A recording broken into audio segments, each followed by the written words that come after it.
The picture, all right? Yes, that's Yeah. great. So, hello, Margaret, and Hi, Cheryl.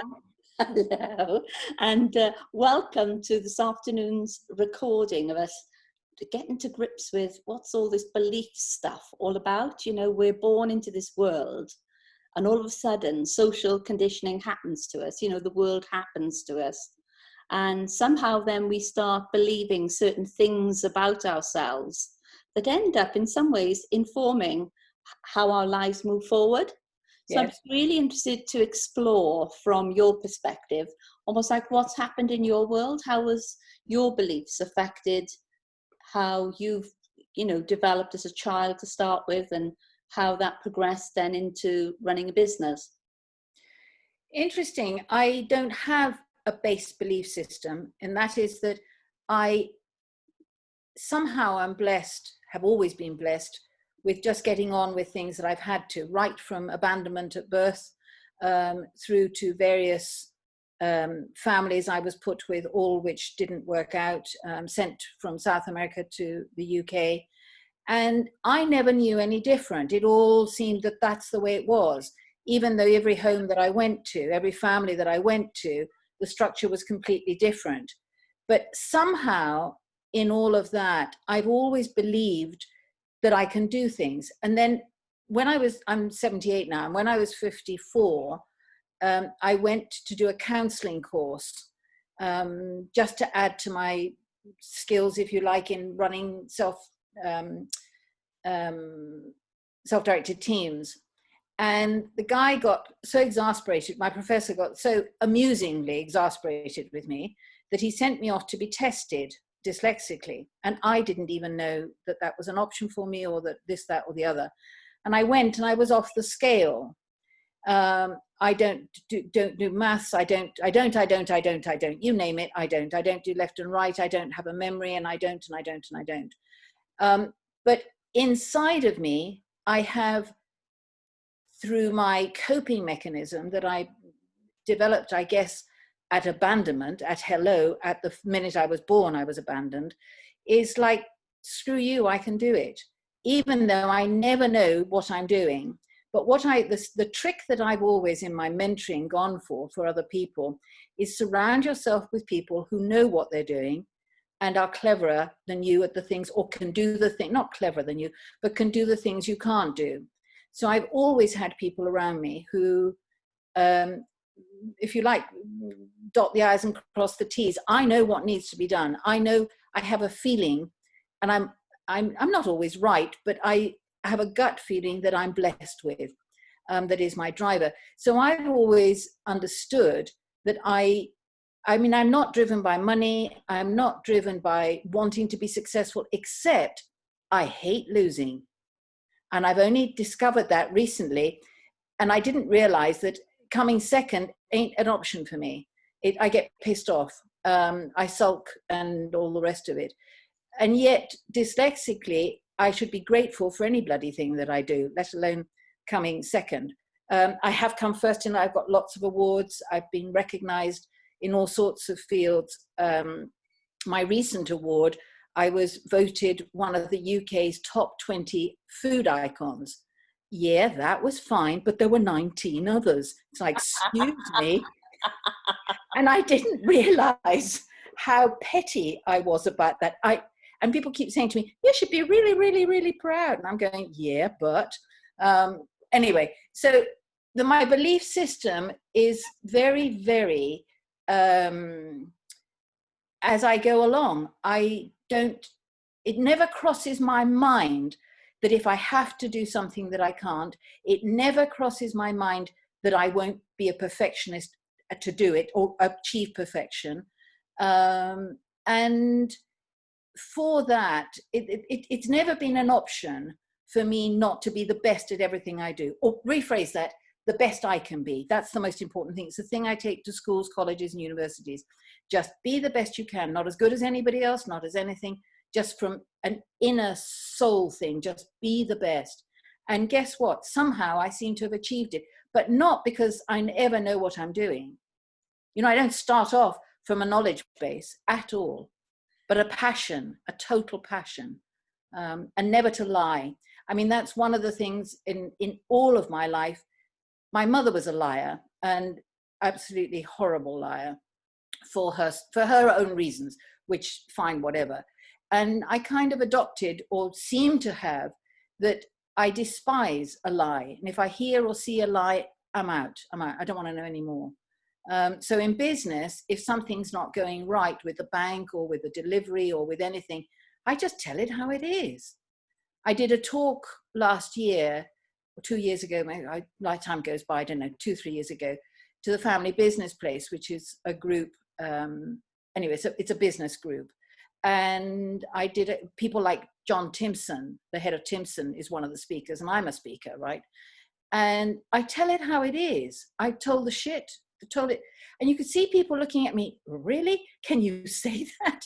And afterwards they came up to me and said, wow, that was brilliant. You said it how it is. I'm going, well, there isn't another way. That's how it is.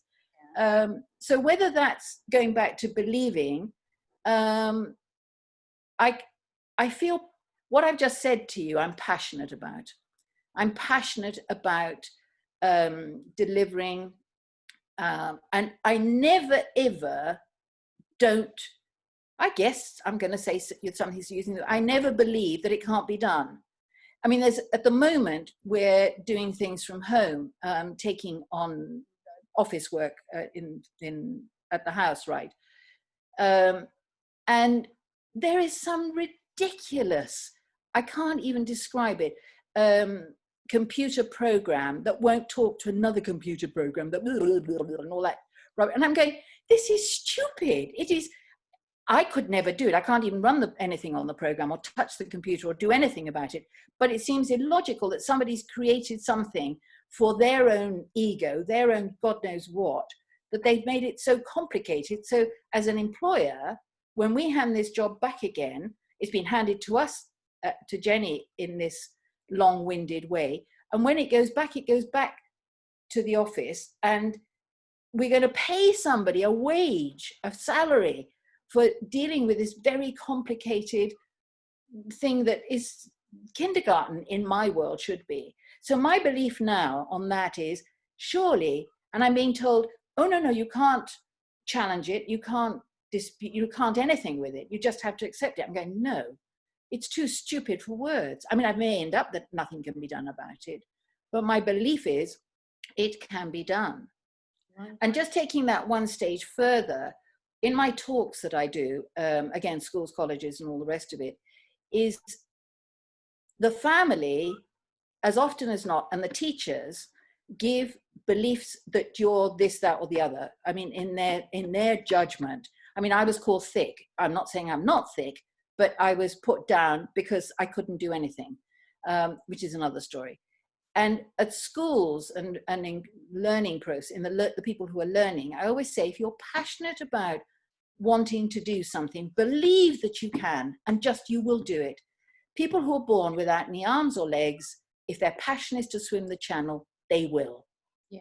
And you can tell stories, a million stories of people that can do. The Hero is a book by Rhonda Byrne, who wrote The Secret, right? And she's all about, this whole book is about people doing stuff that they believe they can, but everybody's saying, no, it's never been done. No, you can't. You've got no legs. You can't this, that, or the other. And they do, and we do. But I've come to that conclusion that you can on my own, not because of any, I don't know what it's come from. I just am that way.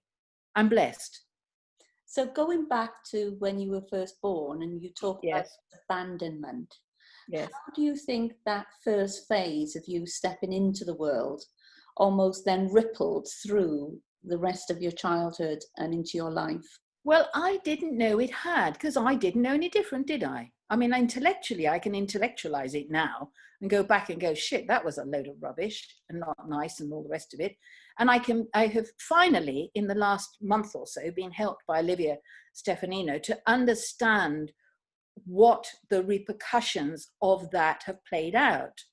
But during the journey, and I have adopted and adapted behaviors. I leave a situation before it leaves me. So I abandon anything before it abandons me. Relationships, anything, I will remove. I didn't know I was doing that. And the reason I started learning this was only 8, 9, 10 years ago, when my eldest son adopted a 9-month-old baby, who's now 10 or so, as I was saying. And he has got the most awful symptoms of abandonment and attachment disorder, it's called. So much so that all sorts has had to go on to help him cope and them cope with him and all the rest of it. And I kept going, oh my God, yes. And suddenly I related to myself through that. But that's, you know, that's 10 years ago, into whatever age that was, 60, whatever. But all the time, going back to that abandonment and taking it, for instance, to business, I will just put a line underneath saying, I never knew any different. That's the way it was. It's only since I started, I don't know what the word for it or the words would be for it. I don't like having a behavior that I'm not happy with in myself, whatever it is. And I will always dig and dig and dig and dig and search for people to help me to get, because I think that we all have issues which are normal in somebody who's learned all the issues. It's just one of 10 issues. When I was a counselor or trained as a counselor, I mean, the reason I never did counseling was because of repetitive complaints, the same complaint. He doesn't touch me, he doesn't me this, he doesn't. You know, it comes in on relationships over and over again. And I thought, I'll murder somebody if they say it one more time to me. And I thought I'd end up in prison. So I didn't become a counselor because my tolerance level I didn't think was good enough. So I never believed that any issue that any of us have, when we bother to recognize them, somebody knows an answer. First of all, you have to go, if it's business, I've always had mentors. I've always had 2 or 3 levels of mentors, or no, 2 or 3 mentors, let's put it that way, not levels. And in my own life, I've got a selection of people that I honor greatly and respect hugely. And believe it or not, whether it's placebo or whatever the expression is here, it works. And I have shifted each time I have attended to something. I've never not achieved getting out of a behavior or sorting a behavior out. And this latest one on abandonment, it was an exercise Olivia put me through, which she handled so simply. There was no jargon involved. It was just as though she'd been living in my head or in my life for all these years. And in the way that we addressed it, and I couldn't get anybody else. I mean, there wasn't anybody else I went to with this. Everybody said to me, it's hardwired. And because it's hardwired, you're just going to have to live with it and get on with it. And I was thinking, no, this is nonsense. It's a switch that somebody can help me unlock, and I can see it clearly. So I could go on and on about that one. So going now to thinking about abandonment and its repercussions. First of all, as I mentioned a minute ago, I will walk away, certainly in relationships, before I get, this is years ago, I mean, in business, I'd forgotten again, and I've got a lovely bit in my life is I forget things, and certainly shitty things. I just move on and just live in a positive world. Let's put it that way. Is that I'd forgotten that I'm sorry. I'm getting it out. I'll get it out. Trying to find I've had several businesses, right? And every business I've had is not related to the last. I've had 4 or 5 businesses. And so therefore, all of the systems or the salespeople or the programs that I would, in fashion, for instance, and now I'm in food, they're not the same buyers, they're not the same. So you have to carve out a whole new way of creating a business, because it's new. It's not just new in the same genre, it's a different genre. And I've been I have amused people by the fact that I, over the years, will sit, and the jokey thing was always said, I'll sit and sharpen my pencils a hell of a long time before I'll make that first phone call. But there's nothing going to stop me making that phone call. Oh my God, yes. but I never realized it's fear of rejection, and that, etc., etc. When I won my latest story, which was 45 years ago on that one, I mean, I've had it all the time, but the greatest significant one was, oh, I don't know that I can tell the story now, was how to make it quick. I went to go and sell. I always have lost my businesses overnight, nothing to do with myself, right? They just, the owners have gone, really sorry, the accountants came in and they said that I shouldn't be employing somebody else. I need to employ my own woman in the kitchen. So I said, and this was making chutneys, and he said, go in the kitchen and see what she says you can make. And she said, can you make some pate? Yes, I said, hit the car park and said, what the fuck did I say yes for? I know nothing. I don't even know what pate is 40 odd years ago, right?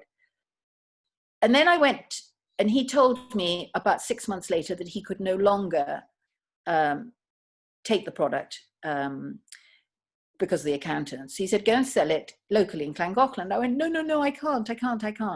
Anyway, I don't think I can carry on with this story because there's too much detail to make the point I'm trying to make. The point I'm trying to make is that I couldn't get out the car, and this has been a repeated thing in my life. Doesn't stop me doing anything, but the fear is huge at the onset of doing something I can't do.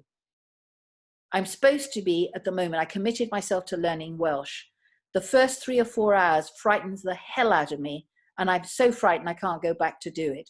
And my memory and my whole body goes into blank, absolute nothing, no connections at all. So anyway, so I then got, but I always get somebody to help me. So I got Jenny to come and drive me and not let me come home till I got out to the 5 appointments that I would not get out the car to. And then I came home and I cried because I didn't want to make the phone call in case they said, it looks like dog shit, tastes like what, costs how much, I don't know who you are, go and get lost, madam. But guess what? All 5 said yes, the start of a business. And I got that story over and over and over again. I never don't get to where I need to get to. But sometimes I realized looking back, I didn't realize how much I had to kick myself up the arse to make it happen, etc., etc. I hope that ties in with believing. Looking back on this abandonment issue, traditionally when children have been abandoned in this 0 to 6 month phase, they, instead of wanting to attach and be a human being, they become a human doing. They do, because Yes. like that being part of them is almost like too tender. Yes. Not doing and just, being there is just too challenging. So because they know they get their rewards from doing. You see, I didn't know that. All right. I was just wondering, because you're a doer, yeah? How do you balance the well-being with the doing? I call it constant MOTs. As an entrepreneur, you can't phone in a sickie. So you have to bloody work 24/7. I have only been, I look after myself on a regular MOT thing. I do maintenance, not breakdown. And I do as I'm told. If they tell me I got to stand on 1 foot for 3 minutes, 4 times a day, I'll do it. Whatever I'm told to do, because it's for my well-being.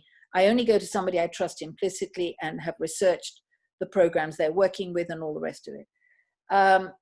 So the interesting thing is I only break down, and I've only done that, and I do it with bronchitis. That's my go-to place.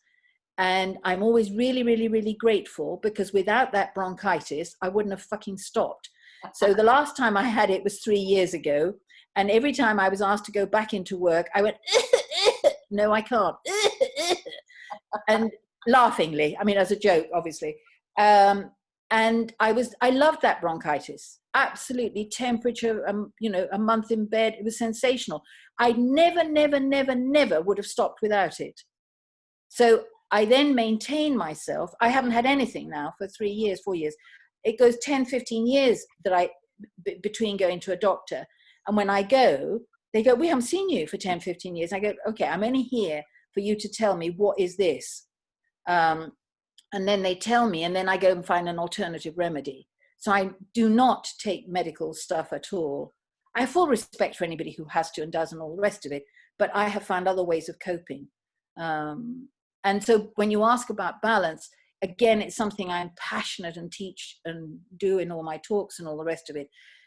And I always used to say, I don't employ anymore because I'm an HR time bomb, really. So I'm not allowed to do anything like that in life again.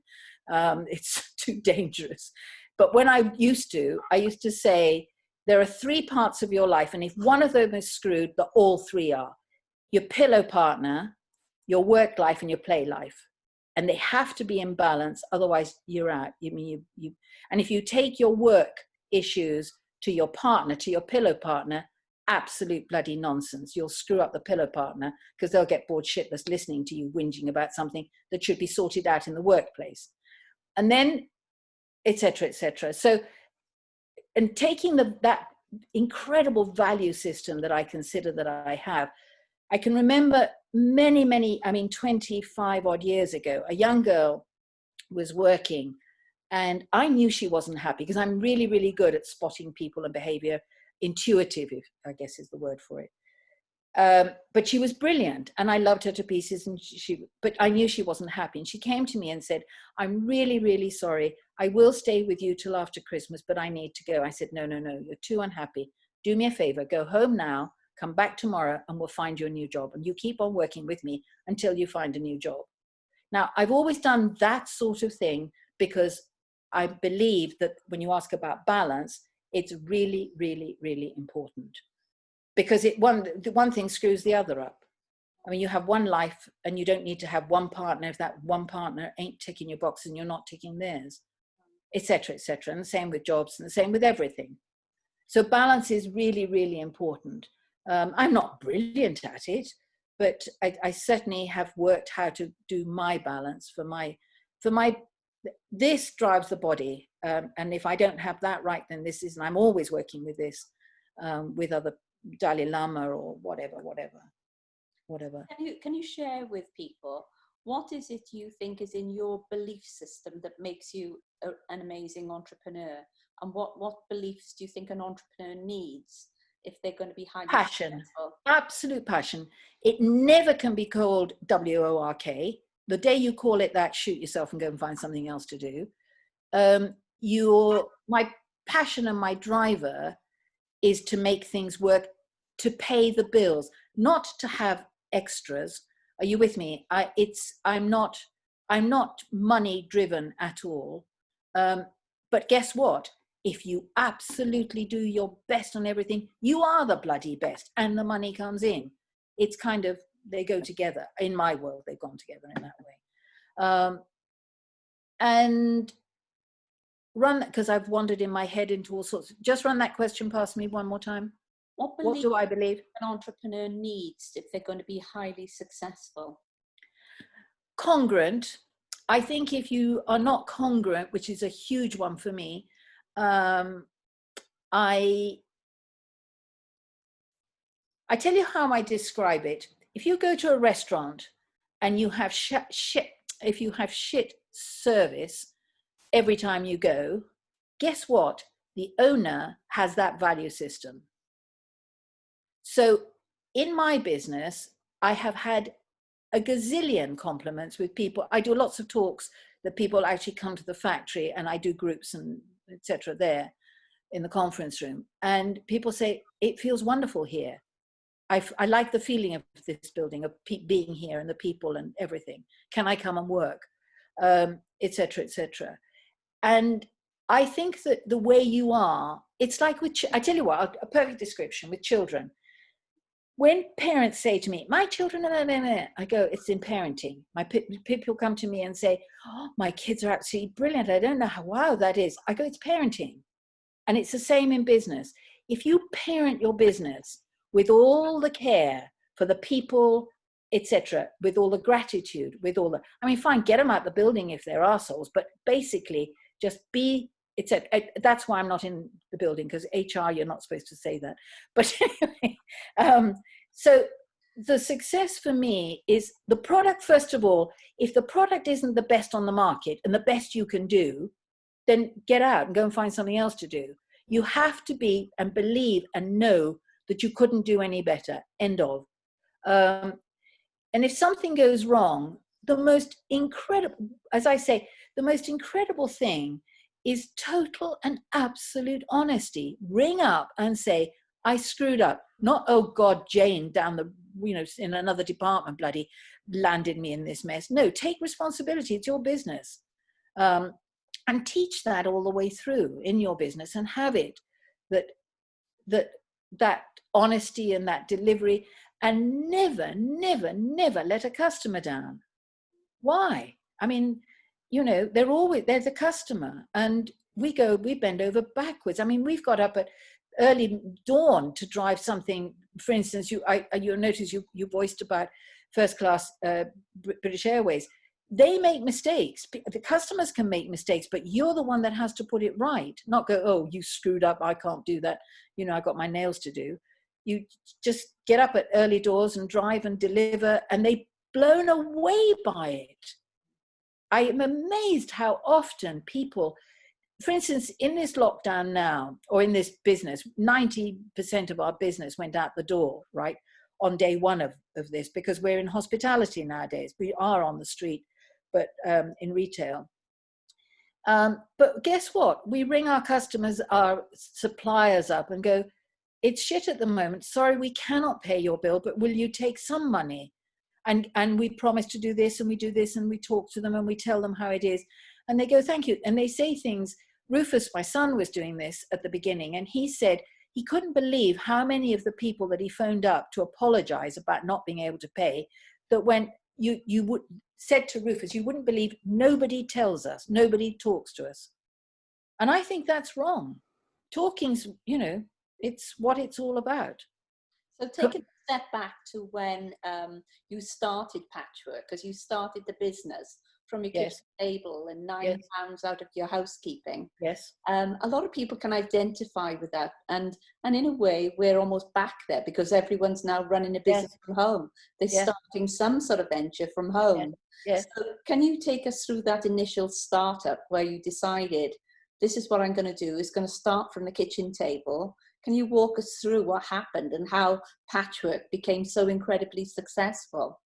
Well, first of all, everything I've just said to you is the mantra that's congruent, that runs all the way through.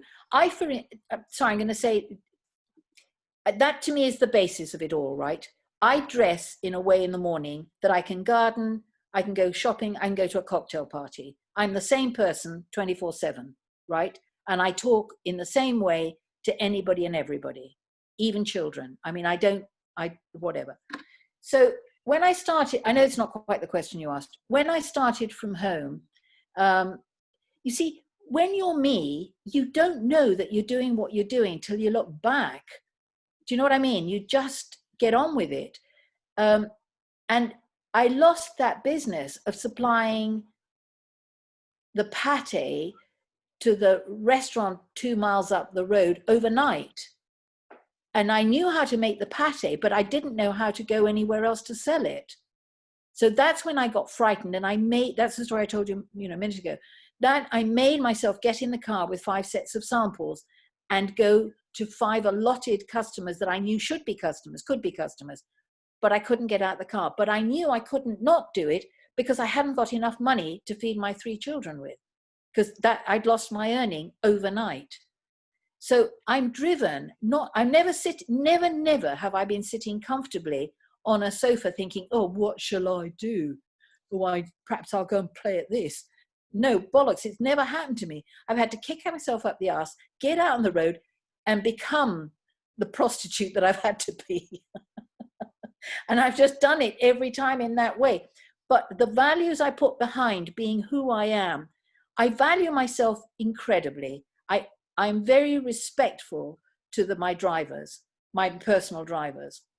And where I got it from, I really don't know, because my mother just completely shitted all over me at hello. I mean, she wouldn't even touch me. It was like, what? She gave me to a wet nurse, and then she left the country for 5 years. What the fuck's that all about for mothering? So it's not quite the background that teaches you to get off your ass and make things happen. I mean, you could easily, I've never thought of this. The first time I've ever said this, and don't you ever throw it back in my face.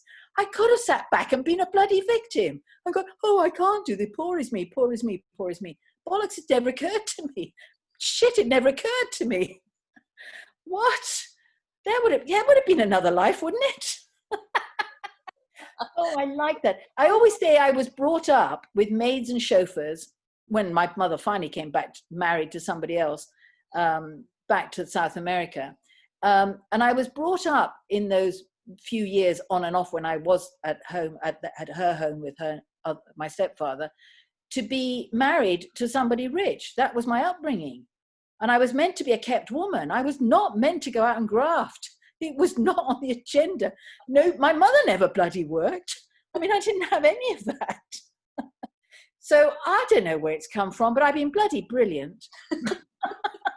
I have. The award, I was writing down earlier. I mean, that icon thing, I was well impressed with. And I was Welsh businesswoman. I don't even know what I'm doing. And you gave me an award in 95 for being a Welsh businesswoman. And the bank came to a meeting when I was, this is 21 years ago, when I was $500,000 in debt to the bank, right? Because we'd moved from a little factory from a house to one factory to a bigger factory, because everybody told me, the WDA said, you need to move, you need bigger premises, you need to get bigger and all the rest of it.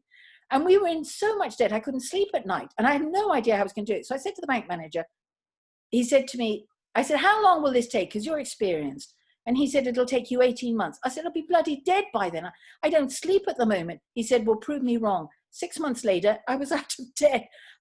And apparently he took the papers, threw them, this is his sidekick that came to the meeting, threw them across the desk at his office and said, I wish to God I had more people like her. And she's a brilliant businesswoman. And I don't know what I'm doing. So what the fuck's that all about? I can remember when I first met you, and we're talking about nearly 30 years ago. Yes. It was the Welsh Woman of the Year Awards. Yes. I can remember they'd asked me to vet all the business plans. Apparently there wasn't another woman that could read a business plan, but I didn't believe them. So when the business plans came in and I had to go through the business plans, I can remember yours arriving and it was packed in a box. And then the box was wrapped in handmade paper, tied with string. And I can remember looking at this business plan delivered like that. And I thought, well, they're going to win, aren't they? They're going to win. So, I unpackaged it and then saw the business plan. And of course, everything stacked up. And I can remember thinking, I'm so excited to meet this person. I'm just so excited to meet them. And then when you and Jenny came in, and I can remember you had these diamond-shaped glasses, very sort of, and I was thinking, gosh, this woman is so sort of off the wall, because you came, floated in with all the pate.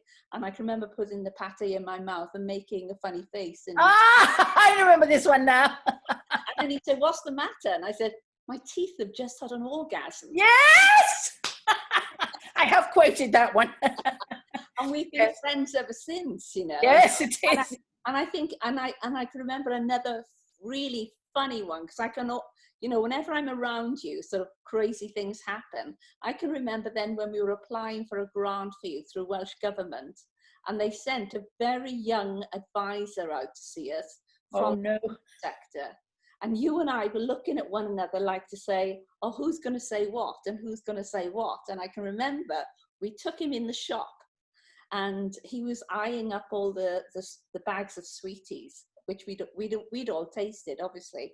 And I can remember him looking at the lemon meringue marshmallows. And I was looking at you and you were looking at me, and he said, oh, what do they taste like? And he looked at me and I was thinking, how do I describe them? And you just bring out the worst in people, because I actually said to him, it's like having a slut between your teeth. And I can remember you bounced back immediately and said, he won't buy them now, but he'll be online later. And we all creased, absolutely creased. And I can remember that very young advisor just couldn't wait to get back. And he probably thought, I'm not going up there. Might have find out. Give them the grant because I'm not going back. But that business of being honest and just telling it how it is. I did a whatever lecture, a conference to hang on a second. A radio program, that's what it was, about being in business and talking how it is. And I was against a Dutchman from Holland against this. And they said to me about relationships in business. I said, if I can't hug my bank manager, I move on. I said, but bank's a bank, money's money. It doesn't matter. If I cannot have a relationship that works. And he said, I would never hug my bank manager. I said, no, but I'm lucky I'm a woman, I can. But I've always maintained that if you can't have an open relationship everywhere, and I have no boundaries. I have no boundaries. It just is. And I get away with it because, and now I'm old, I really get away with it because they go, poor dear, she doesn't know what she's doing. Actually, she's always been like it. So but just through some of your landmarks then, because obviously I know, you started up your business, £9 kitchen table, and then went on and developed a really strong brand. And I can remember then you were supplying Harrods, a lot of the top delis, and then you went on. But what are some of the awards, So let's almost like take a step back, because a lot of people, sometimes we just forget, I would like to say, how important we are, really. Yes, no, I like that. Understanding, your performance has been in the business community and how much you pay back as well to the youth coming through. So can we take a step back? How many awards have you won over the years? Well, business-wise, one of mine, apart from Welsh Business, was also I was a finalist in Female European Businesswoman of the Year. And what's that all about? I mean, that was mad. But one that, for instance, Lifetime Achievement Award in my industry, those for me, and apparently I went up yelling like I do, arms in the air, long dress and all the rest of it, going, wow, wow, wow, to receive the award. And Jenny said the whole room of 400 people stood up. And I've been to those awards before and people don't, because I have fun. So that's from that. And the other ones in the business, we've had 90 odd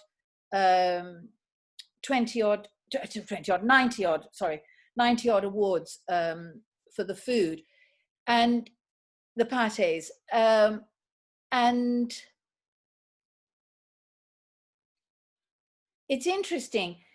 We stopped winning for a year or two, and the judge I've been a judge at the awards, and I heard from the judges, and there's 10,000 entries, and they said it was heard through the grapevine that the judges said Patchwork have won too many awards, so we must let other companies come through. Now I know that's a good thing. I mean, that new companies need to, otherwise if the same bloody people keep winning, you go, sod it, I'm not paying to enter and all the rest of it. So we didn't enter, and then we entered a totally different product that no judge would have known was Patchwork, and it's blind tasting. And we won the massive trophy. 10,000, we got down to 150, down to 50, and we won the golden fork, as it's called. I love that, golden fork. I love that word. Anyway, and so we won that, and the judges, I think at the end of it went, fuck, it's Patchwork again. Something else. So it's how to be the best. I can't exaggerate how it's, you can't be just good at, you can't just have the best product and have a shit background business. You can't. It has to be congruent all the way through. And taking it from the kitchen, I mean, I never wanted to go into a factory. I came to Wales to live in the, well, you know where I live, in the middle of nowhere. I live in the middle of nowhere. And that's what I came to do. But the smell and the chaos in the house, the chicken livers and onions, and, 5, 6, 7, 8 people coming to work in the house was just chaos. So I took it to a factory, which was weird to do, and then took it to a bigger factory. We're now in a 10,000, I mean, I wish to God today in the climate we're in that we weren't in 10,000 square feet. But I tell you something huge here. I have never believed that, using the word believe. I've never believed that I wouldn't be successful. It never occurred to me. And when people worry around me, for instance, in this worrying time now. And just prior to this, this virus thing, we were also having difficulties. And I never believed that, and I still believe, that we wouldn't come out shining. We wouldn't come out all right. And I tell you where all that belief comes from. I'm passionate about the universe has a plan for all of us. And when something isn't quite right, I'll tell you a way of explaining this. If you're going on a journey from A to B and there's a redirection in the road, what's it called? Diversion in the road. I always go fine. If I was going up that road, I have the belief that there would have been something gone wrong. Therefore, I'm being cared for by the universe. I'm going in this direction, which is going to take me a fuck's sake longer. It's going to put my day wrong and everything, but it's better than going in the way that I was going. And I take that belief right the way through to everything. And at the moment, for instance, there's lots of what ifs, what ifs, what ifs. And yes, I'm looking with everybody at the what ifs to do with patchwork I'm talking about now. But I don't know how it's going to pan out. But guess what? Inside of me, I've never, how can I put this one? I always find it worrying that I sound egotistic. I'm not egotistical, and I'm not. We've never done anything bad. We've never shat on anybody. We've never done anything wrong at all on the journey, on my whole journey. So I don't think the universe would ever not help me be where I give you parking space. I always get a parking space where I need one. The last time I had to deliver my artwork to a gallery, and I visualized it and knew that I would have a parking space, but when I got there, the road was absolutely jammed. I didn't panic. I parked on the double yellow lines. As I was reversing on the double yellow line, the car behind me pulled out, the car behind that one pulled out, the car behind that one. 3 cars pulled out, and the arse of my car was at the footsteps of where I had to deliver the artwork to. Now that happens to me all of my life. That's only happened about 2 or 3 months ago, but that for me is exactly how it works. I don't know how, and I panic the moment that I arrive because I don't ever do late. And I was dead on time for 10:30, and the cars pulled out and I delivered. So going forward, I really don't know, and I hadn't realized till talking to you now, I've never known how things are going. I never have a plan for how things are going to pan out. I work my guts out. Well, you know, you've seen me. I mean, I work. I don't skive. I don't shirk anything that needs doing. If it needs doing, I do it. If I'm not doing it, it's because I didn't know it needed doing. Does that answer that? Yeah. Okay. And going forward in your life, if you were, you're still working in patchwork, yeah? No, I retired for the 4th bloody time. That bronchitis 3 years ago, but I still go in. But I don't have a desk, and I definitely don't understand the computers or anything they do there.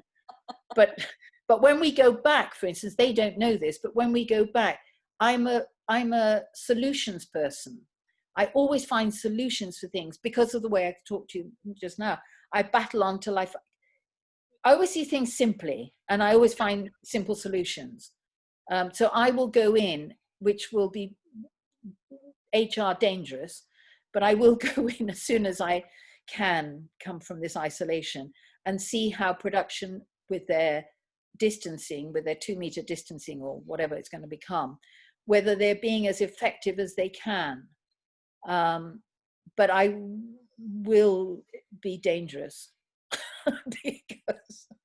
because they'll have worked their fucking rocks off whilst everything, and then madam comes in and has bright ideas that actually the last time I did it, I saved £130,000 a year just by, why are you doing it that way? Oh, because I've always done it this way.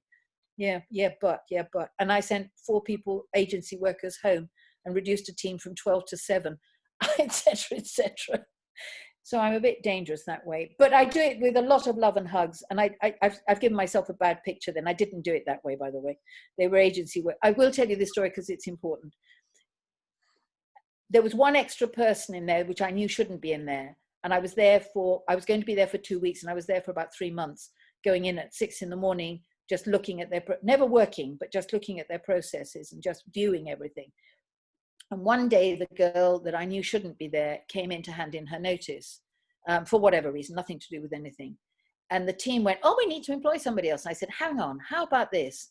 Why don't you take her wages and split it between all of you, or you can employ somebody, it's up to you. And they went, oh, okay, well, we'll split the wages. And of course, it was fine. And guess what? They were the happiest team because they were all working, chosenly working. And that's how I function. You see, do you see what I'm getting? You see where I'm going with that? Anyone can have an amazing energy, you know, your energy just oozes out of you. Yeah. And I can remember you telling me stories about how you gained accounts and how you encourage people to buy off you when they never intended to buy off you. So can you give us one of your stories? Oh, yes. My favorite one was a shop that everybody said was the Harrods of the Cornwall, Devon area. 8 years I knocked on that door.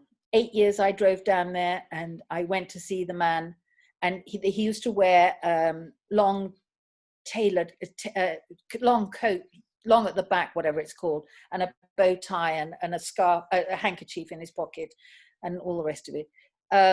And every year they said no to me. And on the 8th year that I went down, I said, why do you keep saying no to me? Why you said no to me now? And he said, because there's no room in the counter.